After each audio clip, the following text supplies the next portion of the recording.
ప్రజలందరికీ ఒక విజ్ఞప్తి చేస్తున్నాం. తెలుగుదేశం ప్రభుత్వం అధికారంలోకి వచ్చింది. ముఖ్యమంత్రి చంద్రబాబు నాయుడు గారు ఈరోజు రాష్ట్రంలో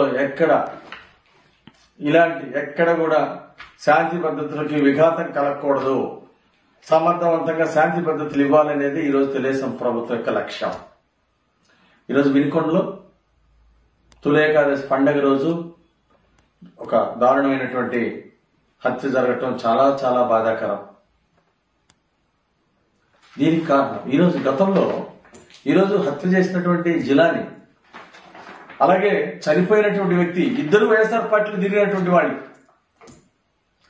వైఎస్ఆర్ పార్టీ గ్యాంగ్ లో తిరిగినటువంటి వాళ్ళు, అలాగే వైఎస్ఆర్ పార్టీ లీడర్లతో తిరిగినటువంటి వాళ్ళు.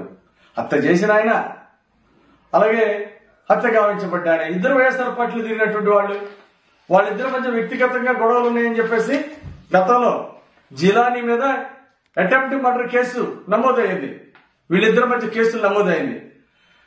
అప్పుడు ఇది వ్యక్తిగత కారణాలను మీరు శవ రాజకీయాలు ఏ విధంగా చేస్తారు? మీరు వ్యక్తిగత రాజకీయాల్ని పార్టీలకు ఏ విధంగా చుడతారు? సిగ్గుందా మీకు? వ్యక్తిగత రాజకీయాల్ని పార్టీలు చుట్టడం చాలా దుర్మార్గం. ప్రజల అమాయకులు అనుకోవద్దు.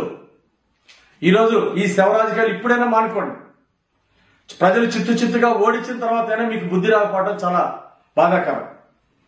గతంలో బాబాయ్ హత్యని మీరు ఎట్లయితే దుష్ప్రచారం చేశారో, ఈరోజు మీ పార్టీ కార్యకర్తలు హత్య చేసినా అది తెలుగుదేశం పార్టీ మీద బురద జల్లటం, శవ రాజకీయాలు చేయటం, ఇది ఎంతవరకు సమంజసం అని అడుగుతున్నా నేను.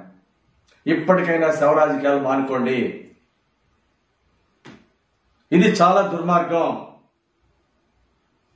సిగ్గుపడాలి. ఇలాంటి శవ రాజకీయాలు చేయడానికి చాలా సిగ్గుపడాలా? ఏది ఏమైనా సరే ఇలాంటి హత్య జరగడం చాలా బాధాకరం. దీన్ని కఠినంగా వ్యవహరిస్తుంది తెలుగుదేశం ప్రభుత్వం. ఎవరైతే ఈ దాడికి హత్యకు పాల్పడ్డారో, ఎవరైతే ఉన్నారో వాళ్ళందరినీ కూడా కఠినంగా శిక్షిస్తాం. అధికారులకు ఆదేశించడం జరిగింది. ఈ హత్య నేరంలో ఎవరెవరికైతే సంబంధం ఉందో వాళ్ళందరి మీద కఠినంగా వ్యవహరించాలి, అందరిని అరెస్ట్ చేయాలి, కఠినంగా శిక్షించాలని చెప్పేసి మేము అధికారులు ఎస్పీని కోరాం. ఎస్పీ గారు కూడా నిష్పక్షపాతంగా ఈ కేసులో వ్యవహరిస్తున్నారు. పాత గొడవలు ఓ పార్టీలో వైఎస్ఆర్ పార్టీలో ఇద్దరు పనిచేసినటువంటి వాళ్ళు, అలాంటిది తెలుగుదేశం పార్టీకి చుడతారా? శవ రాజకీయాలు చేస్తారా? ఇది చాలా సిగ్గుసేటు.